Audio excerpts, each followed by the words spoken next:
Hello, second graders. You're almost third grade. Think about it. It won't be long before you will have finished the second grade year and be ready to go back next year as a third grader. Important times. Well, today, before we get started, we have to pick a dessert. What's the best dessert for today? Always a tough decision, and sometimes I solve that problem by eating one of each. But today, I have the Oreo mint cookies.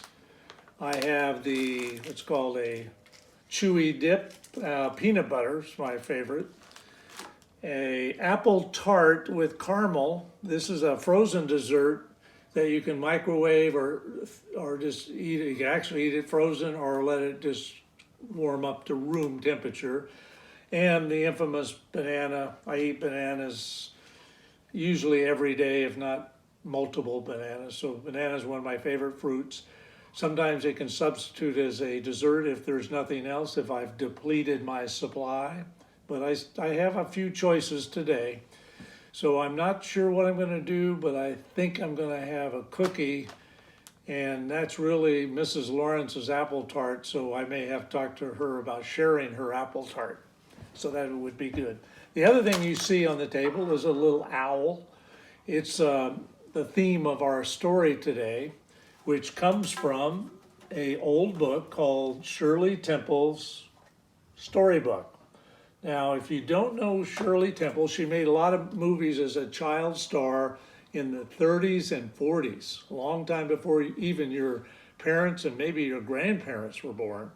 But she was a famous actor, did a lot of stories, and this book is about stories I guess she's either read or supported. It's an old book that Mrs. Lawrence had actually found and was going to give to her mom because she was a big Shirley Temple fan. But in this book, today's reading is called The Littlest Owl and the Young March Wind. So I thought it'd be appropriate to have this owl out because this was a gift from Stephanie, our middle daughter, who gave it to Mrs. Lawrence last night for Mother's Day. And the two of them, when she was about your age, went to camp.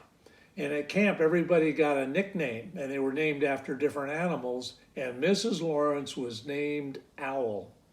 So this has some special meaning to us before I start reading the story. Owls are known to be wise. Not sure why, but that's the rumor. So today's story, The Littlest Owl and the Young March Wind.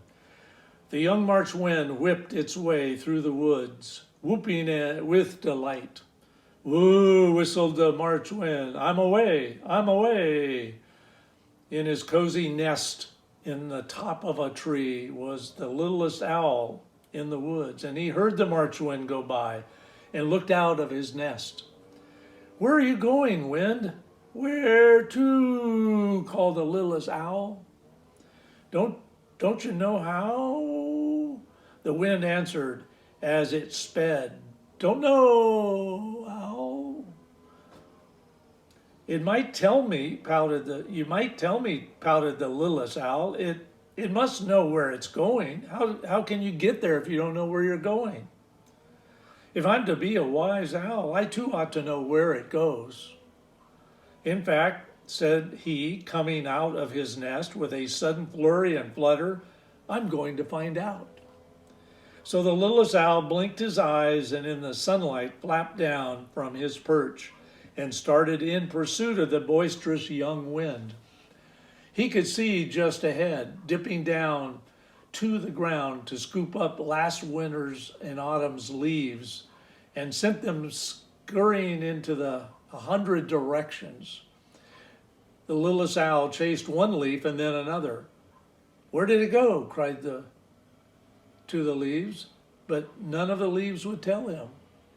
So the littlest owl flapped heavily on. He crossed the river and looked down to the marsh. He could see the cattails bending and bowing. Where's the wind? He called. And a tall, thin cattail nodded to the west. I have a little picture here I think you can see. Cattails look like sticks with a hot dog on them. and the wind was blowing it west. So that's how it communicated with the owl. Westward flew the littlest owl, on westward, on westward. At last he came to the city that lay beyond the river. The roar and rumble frightened him. Never, never in all his life had he been so far from home, and never had he been so tired. Boo, blew the wind, right in the ear of the littlest owl.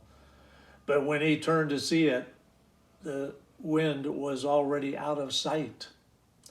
Down in the street was the young March wind, lifting hats off heads and whirling papers to the housetops.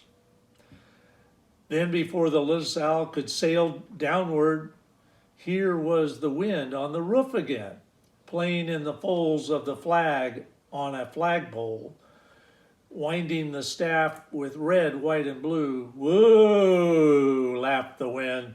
Let's away, let's away. And away it roared, as tireless as ever. Weary as were the littlest owl's wings, he lifted them and followed.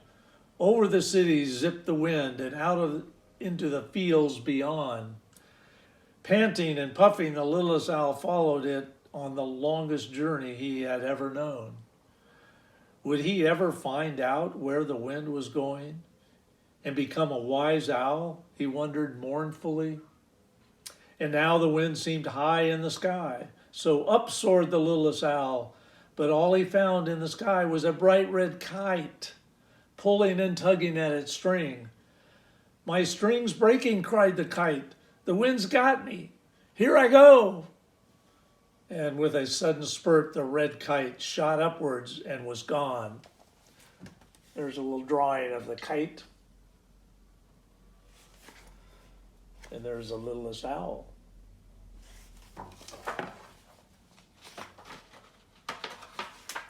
Far below him now, the littlest owl saw a friendly group of trees. If my wings could only carry me there, he said to himself, oh, so wearily, I'll wait till the kite comes back. He'll certainly be able to tell me where the wind went.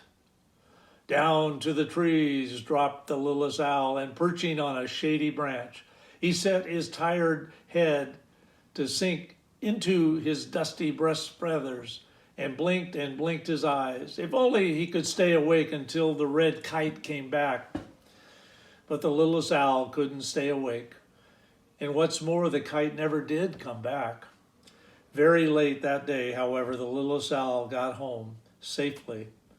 And though one question he never could answer was, where does the March wind go? I'm sure you'll be pleased to know that when he grew up, everyone thought him to be a very wise owl indeed.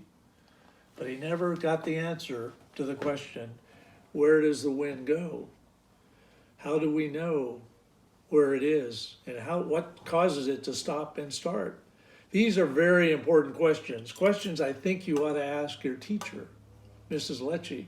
I'm sure she knows where the March wind blows and goes. Or maybe your parents. Parents have answers for everything.